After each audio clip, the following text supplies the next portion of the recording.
Now, the politics. Let's bring in our own Howard Fineman, senior Washington correspondent for Newsweek magazine. Howard, good evening.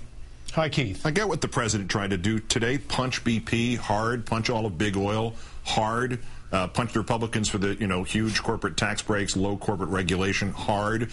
But how can you do all that the same day your administration approves admittedly lower risk, but still in the Gulf offshore drilling?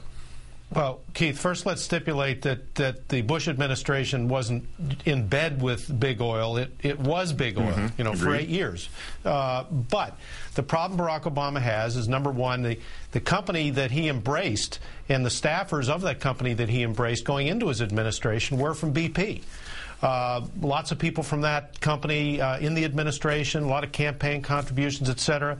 Big announcement a couple weeks before this disaster that the administration was committed to increasing offshore oil drilling, admittedly under closer supervision, but they wanted a lot of it, and all kinds of problems at the Interior Department and a lot of questions that were unasked before the president went ahead with this.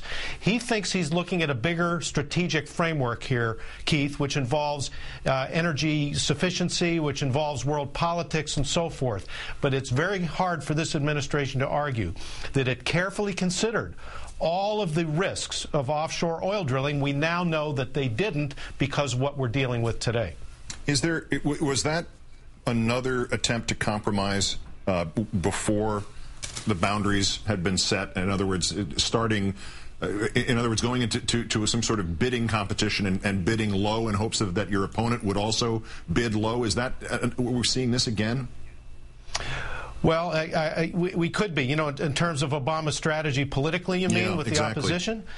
Yeah, well, the thing about Barack Obama is he even had to say in that clip that you just showed from Pittsburgh, the reason, that the fact that his opponents believed in their point of view about limited government. Barack Obama is a judicious guy. He thinks judicially, and he always wants to at least see if he can split the difference. He's a split the difference kind of guy, but it's not clear we're in a split the difference kind of situation here, given the enormous long-term costs of having relied one too many times on a deep offshore well. The pledge that we heard that he's going to find the votes for the energy bill 44 days into this crisis, which would seem to be an advertisement for the energy bill, where does it stand in the Senate? Well, I just checked around with some Democratic sources who are in the Senate, and they tell me this, that the cap-and-trade bill, the big global energy bill that John Kerry is pushing in the Senate, still will have a very hard time, and frankly, because Republicans are going to sit on their hands, will not support it. Some conservative Democrats from coal states won't support it.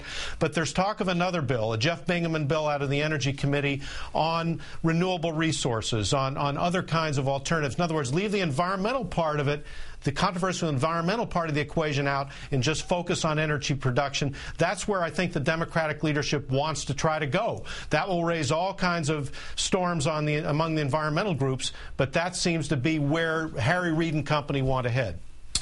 As we hear reports that the oil spill is now visible from, if not from the shoreline, then in a overhead picture that shows the shoreline and the oil itself, right, off the Florida beaches, reports that oil has been spotted off the coast of Pensacola. Once it hits Florida, regardless of how little responsibility he might bear for it, how much harder does it become for the president to contain the political firestorm, the panic, the blame flying heavier than the oil is? Well, I think that's the big risk, because Florida is the state that makes or breaks presidents, as you know, Keith, in elections.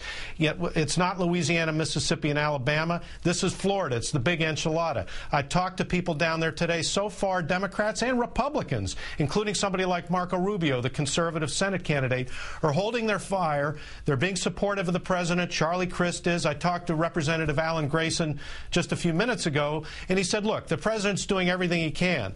But Grayson also, and that there's no military solution. There's nothing else, he says, Grayson says the government can do. But he also said that there are billions of dollars of lost tourism dollars in Florida. That's just beginning. If the oil hits the beaches, tourists from elsewhere in the country and around the world won't make a distinction between, Pensacola in Orlando or Daytona or whatever. It's going to kill the tourism industry in Florida. And if that happens, all political bets are off. And sure, Obama will begin to be criticized by both Republicans and Democrats in Florida. Howard Fineman of Newsweek and MSNBC. Thank you, Howard. Thank you, Keith.